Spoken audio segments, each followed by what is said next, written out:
Don't you think the black knee would look better in contrast? I wore a red one because I knew you're not going to wear a red one. So whatever one you wear could be a contrast. All right, look. Number one, when they're sitting up, bad for me. Elbows, knees connected. He can reach. It's just too much going on right here. I need to push him on his back. Couple ways to do that here. Let's do this.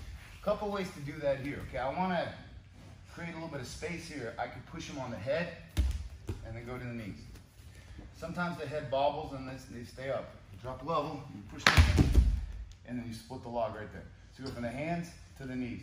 From here, if you notice, I already beat his knees, and I'm here. Now from here, give him a little business here. Would your reaction be to bring the knee in? No? Be that, yeah, right there. And my reaction would be to push the knee back. Here's that log split. Because here, I'm not obligated to pass. I want to give him a little bit of business here. He may push me off this way. That's what I would do here, okay? So that now from here, you can go right back to a 3/4 mount if you so desire a mount.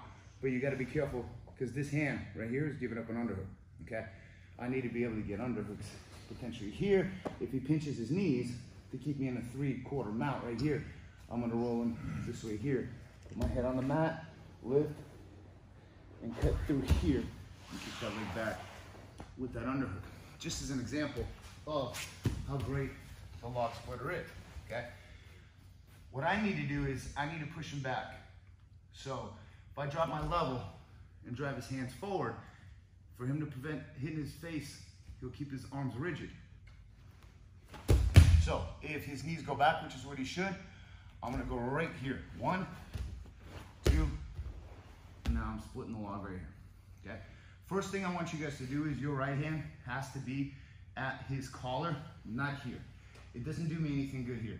Over here, I can pull and I can drive that knee into the sternum. If I need to, I can post my hands out.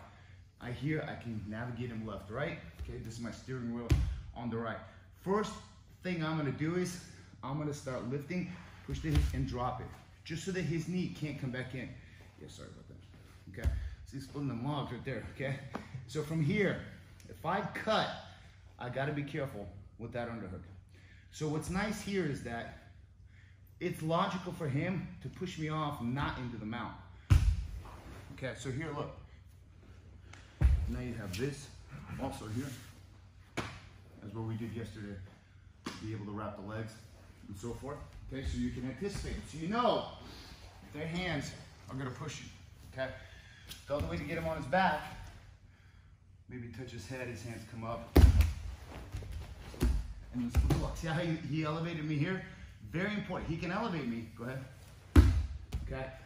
And I will drive back and sit on his shin while I'm pulling this up. Now I'm going to negate his movement here as he tries to elevate. I negate, yeah, right there. Yes, yeah, I know that. That hand's coming in to pull my head down and so forth.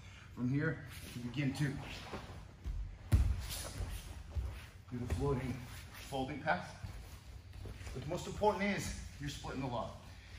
If you notice where his reaction is, his hands will go to the knee because you keep driving it literally in for their sternum and the throat. He's gonna stop it. So from here, 1, 2, and then just cut it right here. So his hands are here as I'm constantly driving this knee forward. He's protecting his face. He doesn't want any of that business here. So the other reaction then we're gonna go do first technique. He wants to pinch his knees and not let me cut. He wants to take this knee and push it outside of the log. And he wants to pinch his knees here, okay? So from here now, okay, I need to keep driving it through. He'll keep it pushed out. Push it. Now, he's gonna have to pinch his knees, okay?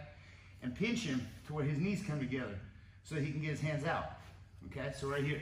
But from here, I keep splitting that log to get his hands to react here. He keeps pushing it out. Okay, so I'm here and I'm like a Trojan horse, okay?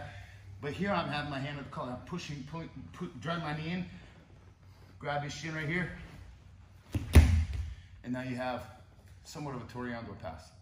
Well, kind of like an X pass. But notice you went knee to the belly, and I'm still holding on here, and I'm in a good position.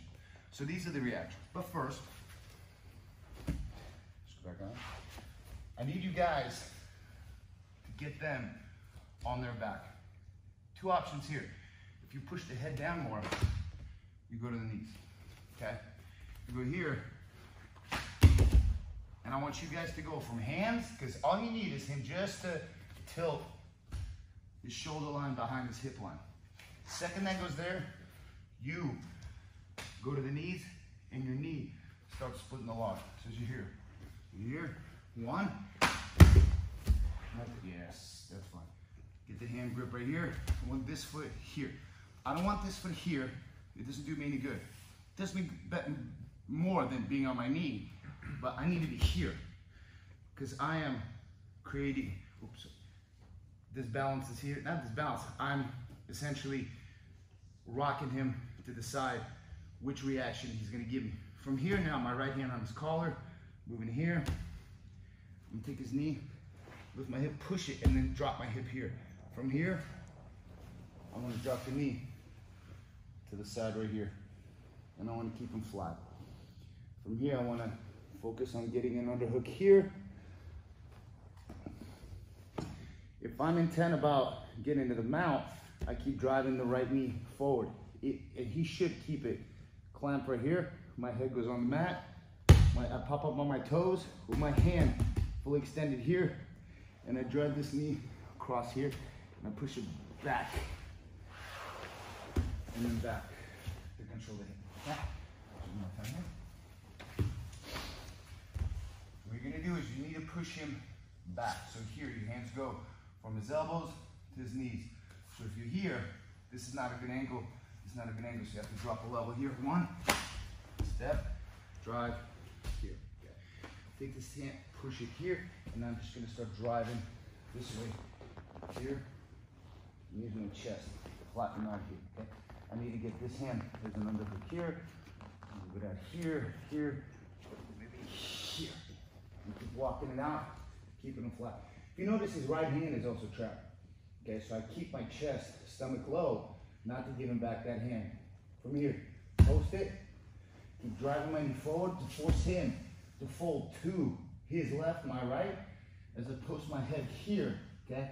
And now I'm going to put my right toes down, lift my hip, and just start getting across and drive this forward here. And I go right back to the hip to block this under, okay? So the key here is to push him to his back, block the knees. So we're here, maybe even go here, and then use this. One, two, three, here, one. And I went to control the hip. I don't want to go that way unless I'm trying to walk around the head. Does that make sense, guys? Any questions? All right, let's split them logs. 1, 2, 3.